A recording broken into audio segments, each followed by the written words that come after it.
I can't wait to sit down with my next guest, who's going to talk to me about an incredible technology that they created for the movie industry that could be a game changer for healthcare. Oh, and you're also going to want to stick around till the very end of this video where we will show you how it works on me. Joining me on the program today is Matt Panousis. He is the Chief Operating Officer and co-founder of Monsters, Aliens, Robots, and Zombies, otherwise known as MARZ. They are a visual effects company based here in Toronto, Ontario, and they've created a platform called LipDub, which takes lip dubbing to a whole new level. You won't believe what it can do and what it could mean for healthcare. Let's get to it.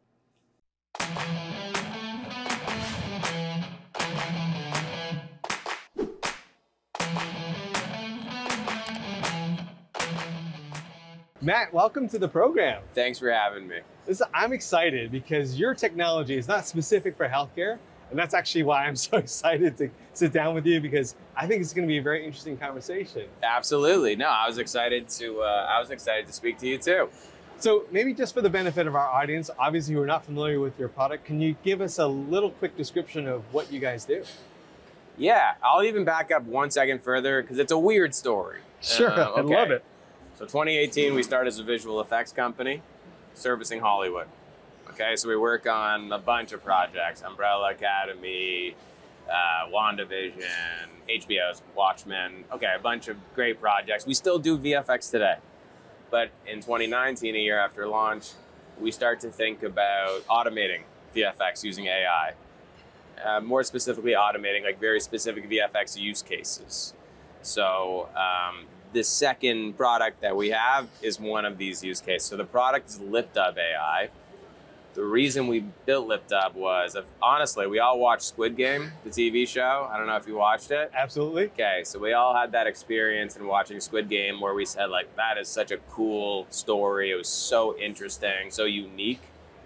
But the lips were out of sync, and it just took us all out of the story. So we said, you know what, like, wouldn't that be such a cool product to build?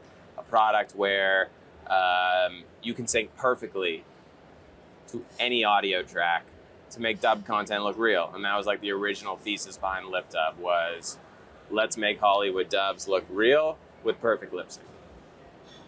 So we built that. It took us 2 years to build the product.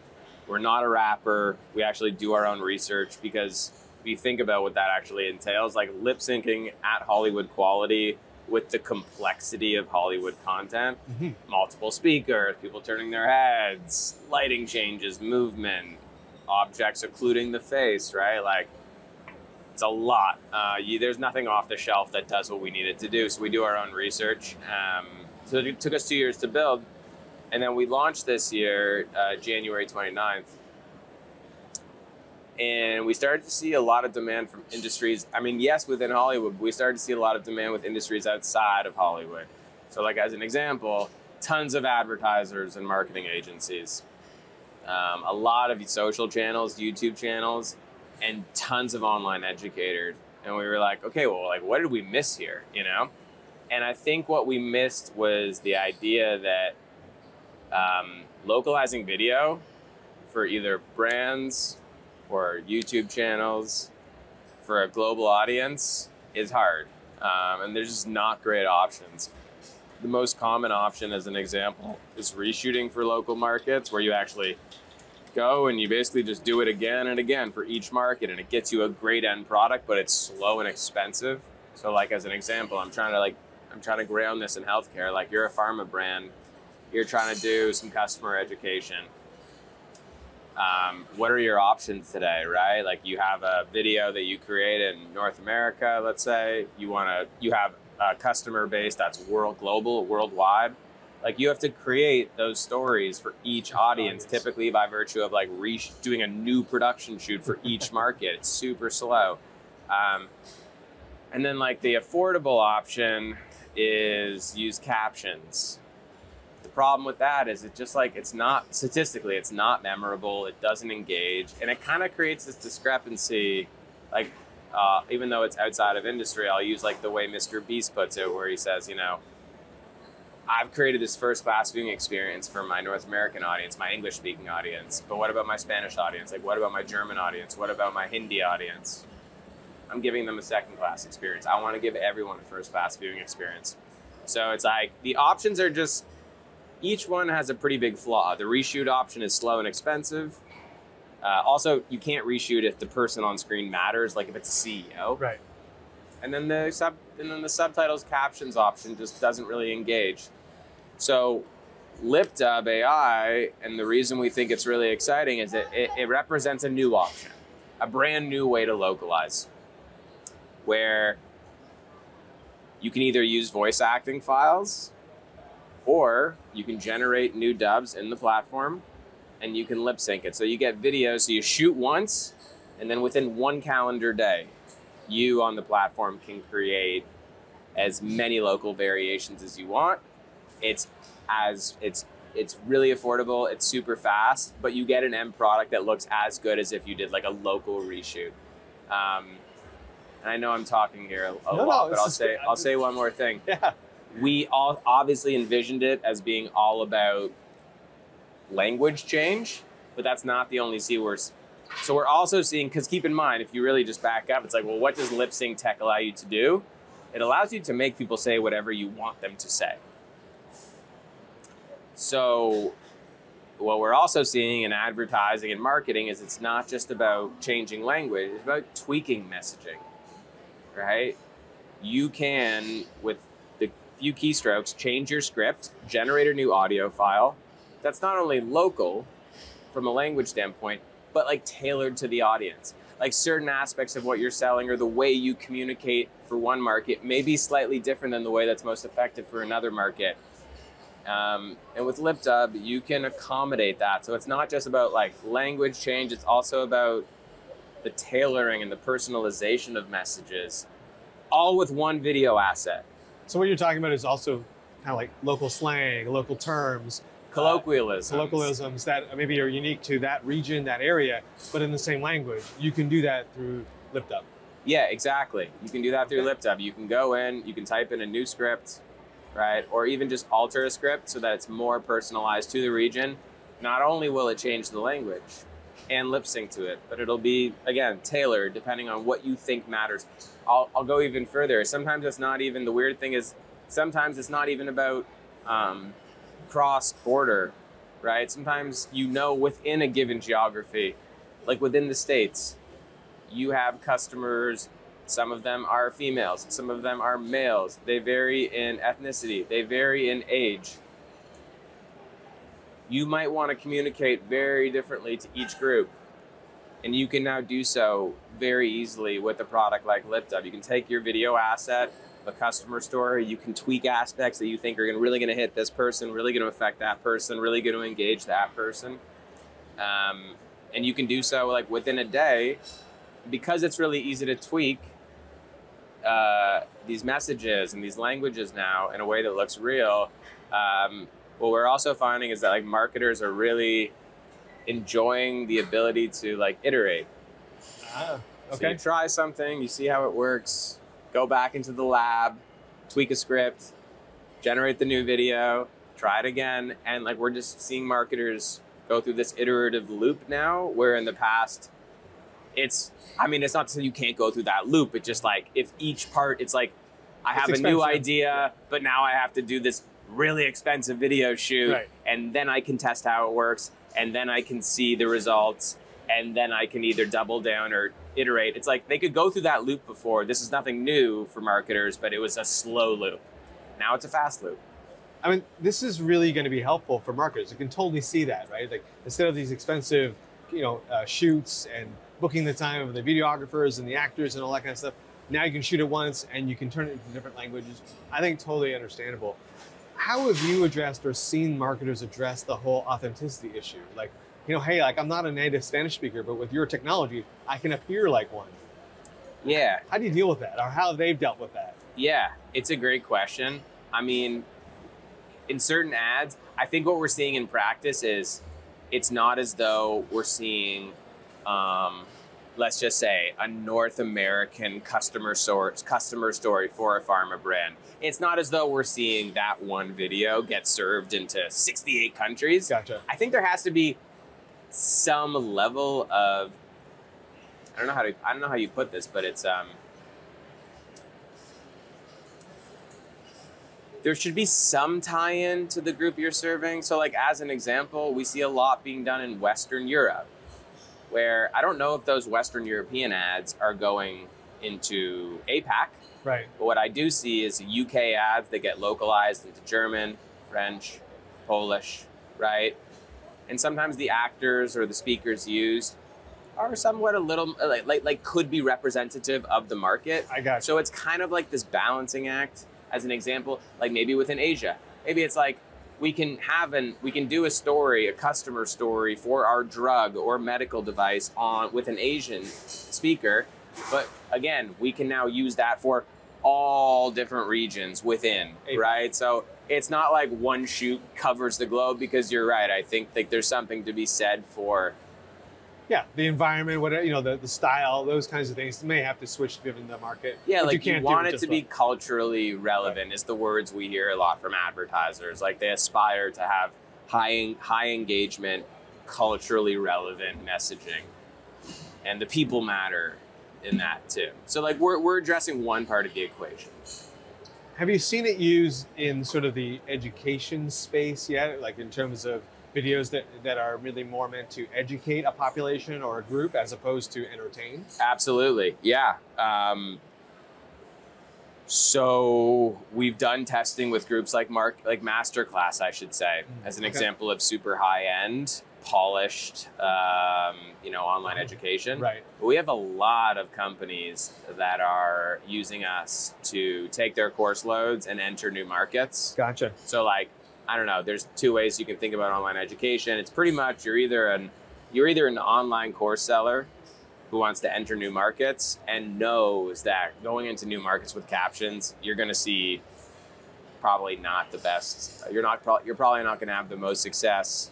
You're up against courses that are in the native speaker's tongue. So it's like, why would that learner choose your course with subtitles?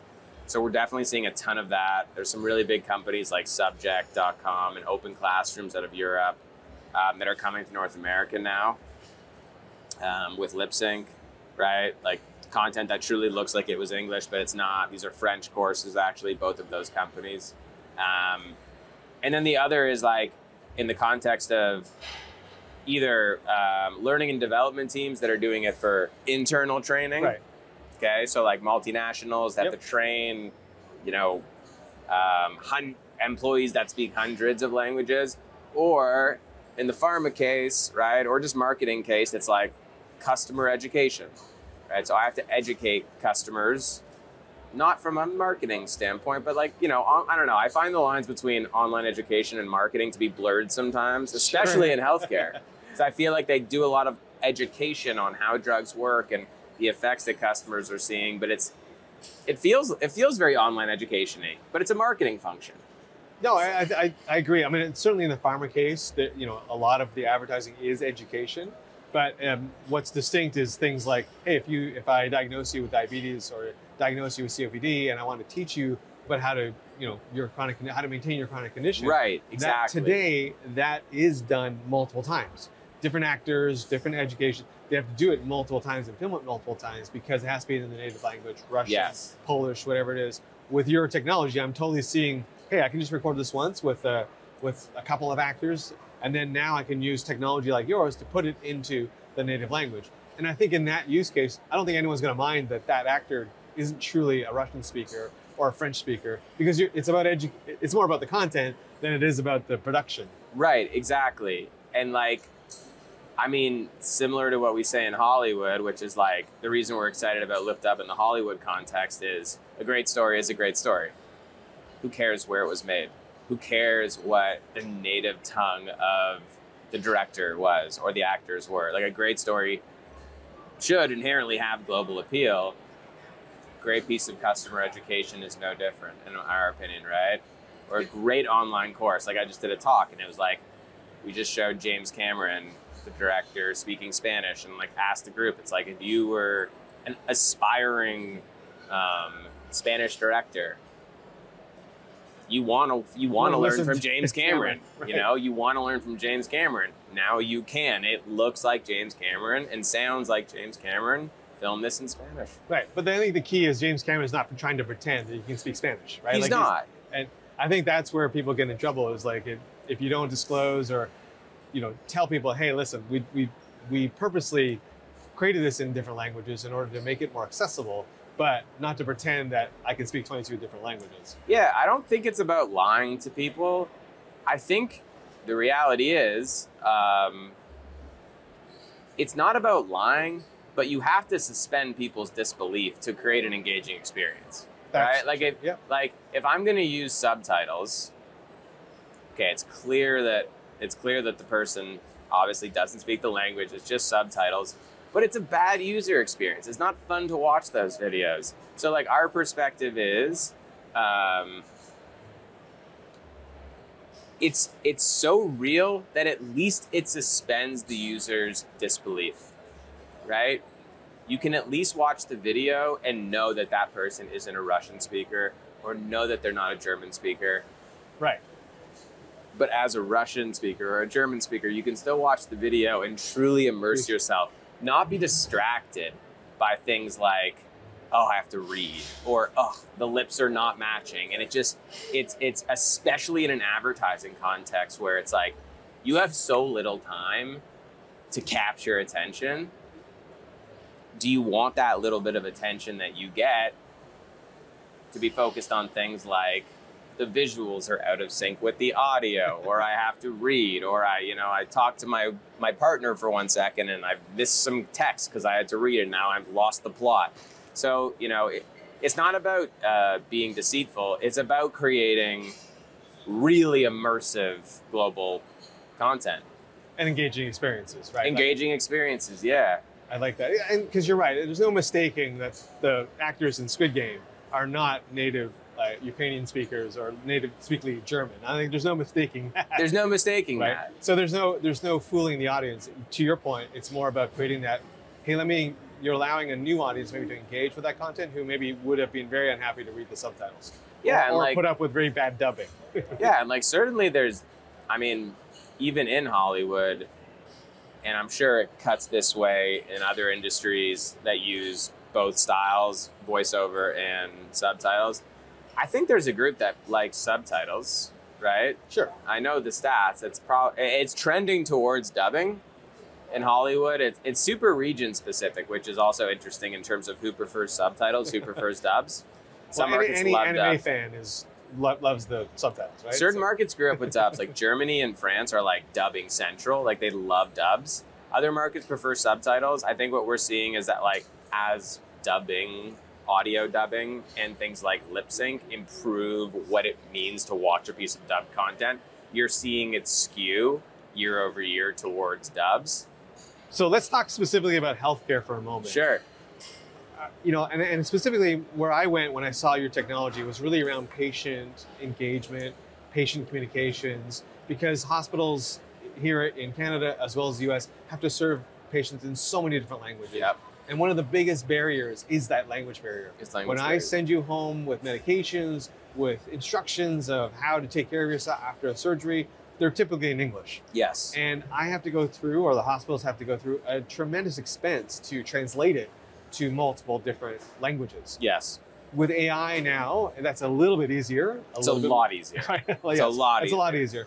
But what's still missing is that video component, because that is not easily done with AI. But with your tool, it sounds like I'd be able to do that and have those instructions conveyed in a video with all of the demonstration type stuff. Now exactly. That's what I was thinking. Yeah, that's what came to mind for me is like post-surgery demonstration videos. Like, here's how you wrap this, or here's how you apply this. Literally to generate localized versions of that. I mean, you're talking like within hours, amazing. You could have tens of different languages. And it's really just a combination of AI dubbing and AI lip sync. Both are highly automated. The only thing that brands have to watch for, probably specifically in pharma, is translation accuracy. And is it going to be, I'll call it affordable for a hospital? And super affordable. Okay. Like, depending on volume, our rack rates are $8 a minute. Okay. Okay. So you have a 10-minute video that's going into 10 languages, let's say. So you are generating 100 minutes of new video times 8. Right. Okay? $800. $800. You get 10 languages covered, and that's the rack rate. As soon as you start to get to more volume, those prices go. Amazing. The whole point is for this to be ultra accessible, ultra affordable relative to current alternatives. It's like way cheaper and faster than reshoots, way more engaging and captions, subtitles. Amazing. Matt, you shared a ton of great information. I'm excited to actually maybe try this product. But where can people go to find more information about? So right now, it's not full self-service. You have to speak to a sales representative, but you can go to www.LipDub AI and sign up today. You'll hear back from us immediately. We'll give you some free credits. We'll let you localize or tailor some videos for free, so you can see it. So you can see it on your own content. And yeah, that's where you can find us. www.LipDub.ai. Matt, awesome. Thank you so much for being on the program. Really appreciate it. Thanks for having me, Colin. Hey, I really want to thank Matt for coming on camera with me. It was really fun to talk with him. I can't wait to actually go down to their studio and actually try their software. But I really appreciated what Matt shared, especially around the fact that what their technology really is about creating an immersive experience where the audio and the video match so that you're not distracted. And I think that could really make a big difference in the patient education space, which I'm hoping the company will get into more. Ciao, voglio davvero ringraziare Matt per essere venuto in video con me. È stato davvero divertente parlare con lui.